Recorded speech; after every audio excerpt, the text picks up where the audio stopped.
समुद्र जीवन का घर, लेकिन इसकी काली गहराइयों में एक ऐसा रहस्य छिपा है जिसने जीवित और मृत दोनों की परिभाषा बदल दी है। ब्राइन पूल्स, नमक के जहरीले तालाब, इतने खतरनाक कि एक छुअन में जीवों को खत्म कर दें और फिर उसी शरीर को वर्षों तक पूरी तरह सुरक्षित भी रख दें। ये तालाब समुद्र की सबसे घातक पहेलियों में से एक है। ब्राइन पूल्स वो जगह हैं जहां नमक समुद्र के पानी से 5 से 200 गुना तक ज्यादा होता है। साथ में हाइड्रोजन सल्फाइड, मीथेन और भारी धातुओं का कॉकटेल, और ऑक्सीजन बिल्कुल नहीं। यहां गिरा कोई भी जीव तुरंत शॉक में जाता है और कुछ ही सेकंड में मर जाता है।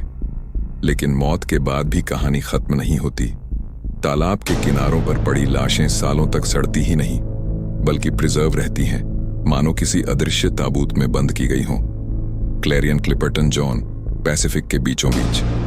वैज्ञानिक एंड्रयू स्वीटमैन और उनकी टीम समुद्र के 5000 मीटर नीचे ऑक्सीजन के पैटर्न माप रहे थे।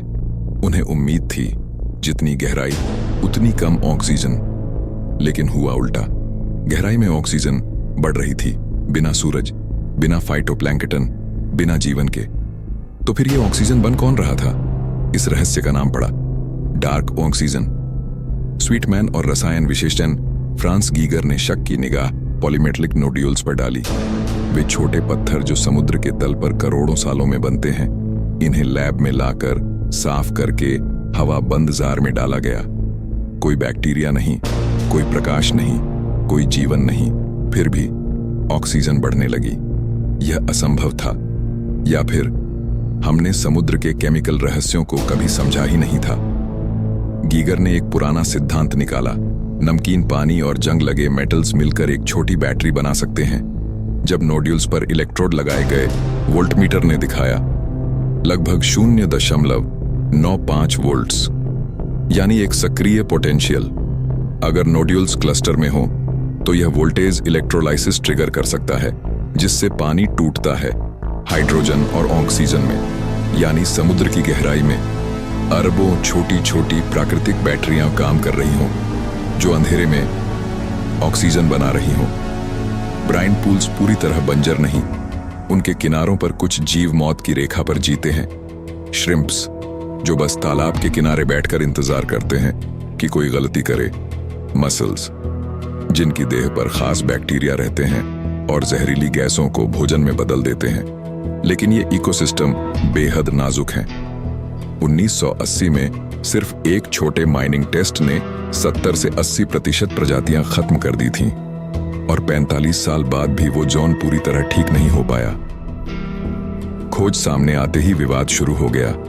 कुछ वैज्ञानिक बोले प्रेशर सही नहीं था, कुछ ने कहा हाइड्रोजन मापा नहीं गया, कुछ ने माइनिंग कंपनियों की ओर उंगली उठाई, जो अरबों डॉलर के नोड्यूल्स निकालने के लिए किसी भी खोज को दबा देना चाहती है।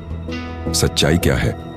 यह वही सवाल है जिसका जवाब दुनिया ढूंढ रही है, और बहस यहीं से तेज होने लगी। विवाद के बावजूद 23 देशों ने डीप सी माइनिंग पर रोक लगाने का समर्थन किया, ताकि वैज्ञानिक बिना दबाव के इस रहस्य की जांच कर सकें।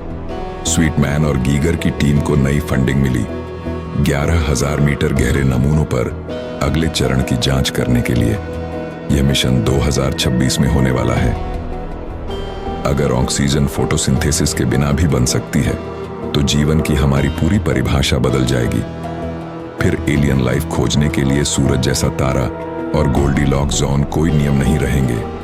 अंधेरे, जमे हुए, दबे हुए समुद्री संसार शायद पहले से कहीं ज्यादा जीवित हों। लेकिन असली झटका अभी बाकी है। वैज्ञानिकों को 2026 के नमूनों में एक ऐसी चीज मिली जो अब तक किसी भी प्रयोग में नहीं देखी गई थी। और अगर वो सही निकली, तो डार्क ऑक्सीजन सिर्फ ऑक्सीजन की कहानी नहीं, बल्कि पृथ्वी पर जीवन कैसे शुरू हुआ, यह कहानी भी बदल सकती है। पार्ट 2 जल्द आ रहा है।